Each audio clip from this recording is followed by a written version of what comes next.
Have you ever looked at your food deeply? For me, I like to imagine it's like taking a little portrait of each one of it. For a mushroom, for a bean, for a tofu, for a slice of bread, for a glass of milk. When I look like this, I discovered that each ingredient actually has its own story. The farmer who nurtured it, the earth, the sun, the rain that shaped it, and the hands that delivered it. They're more than just a food. They're lives. They carry special meanings.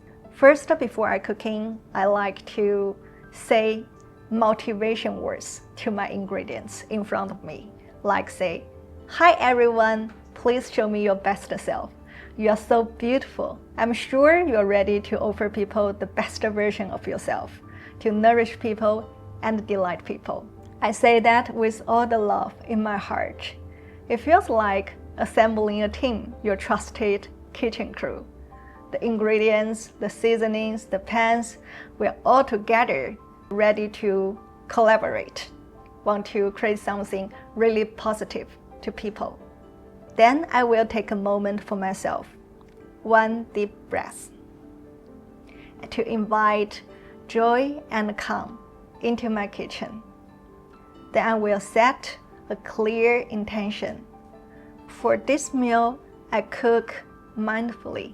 I hope with the very first bite, people can taste a piece of truly happiness. Kitchen is our daily power bank, a place that we get recharging energy every day.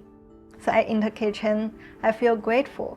Grateful for the food, grateful for my family, and grateful for the opportunities that I can spend on cooking. Sometimes I would like to play some chill music in the background. It helps me to unwind and relaxing, to enjoy more in the kitchen. With one tap, I like to feel the water running through over my hands, and with the rhythmic chop of the board, I like to pay attention to listen that. And then I like to feel and appreciate everything around me. With all that sensation stuff, it helps me to be more in the present moment, not only in the kitchen, but also in lives. By knowing what I am doing, what's the next steps, and to figuring out the whole working flow, I feel cooking is also improve my self-awareness. All of these things make you be aware what actually I'm doing. It's a bit similar when you are doing walking meditation. You make one step and another step. And what you do is to try to feel the feet touch on the ground, and you hear tree breathing. Actually, you start to be aware what actually you are doing and what actually is happening about your surroundings. Actually, this kind of practice is helping us to stay more in the present moment. Simple food tastes the best. The tasty come from the care. For home cooks like us, we don't need any fancy skills or special recipes. What we all need to do is basically just shifting our focus from, "Oh my God, I want everybody to love my food," to, "Oh, I just enjoy that moment." In this way, cooking can be more rewarding rather than just a simple task. Just pay more attention to the process instead of the result. What is your favorite flavor of your childhood? Maybe it's a sweet taste of strawberry sauce that's bubbling on the stove, or the fresh baked cookies. Our family dish always tastes delicious. Why?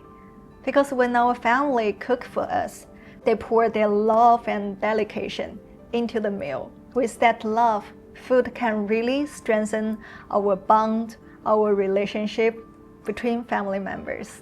So homemade dishes are very nourishing, not only for the body, but also for the mind. If there's a temple nearby your neighborhood, you may have a chance to try a temple food. Temple meal always use very simple ingredients, plant-based ingredient normally, but it tastes really well. After you eat temple meal, you will feel so comfortable. That is because cooking is a special practice in the temple. Monks consider cooking is a way to cultivate generosity, mindfulness, and compassion. Appreciate what we have.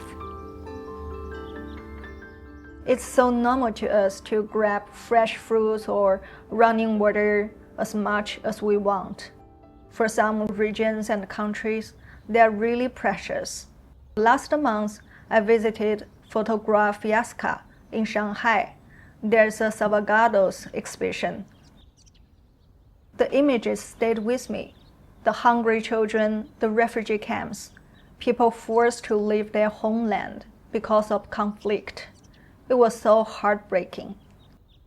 It reminds me to cook with care, not only for me, myself, but also for the others and for the planet. I also get inspired by modern and ancient wisdom. For example, the Japanese Zen master Dōgen.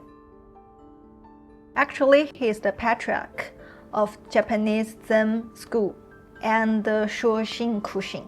I read his 2 articles, Instruction Food Cooks and Meal Regulation. These are not any normal recipe books. It tells a strict guidance of how to eat and how to cook in the temple. Dōgen believes that eating and cooking mindfully is a path to enlightenment. And more recently, Technique Han's new contemplation before eating also inspired me. He reminds us to visualize where our food comes from, who harvested it, who produced it. It makes us to think deeply about everything around us. He mentioned that we can eat just enough and can be mindful for bigger issues for our communities, like climate change and poverty. Actually, Plum Village also offers online course according to that task, The Art of Saving the Planet. With all the practices, cooking can become a lovely chance to build deeper connection to our Mother Earth, to send kindness, and to light up our family's day. So next time when you're kitchen, you may try to turn your cooking into a lovely dialogue between your ingredients and all your kitchen crew. You may be surprised by how warm, how fun, and truly delicious it could be.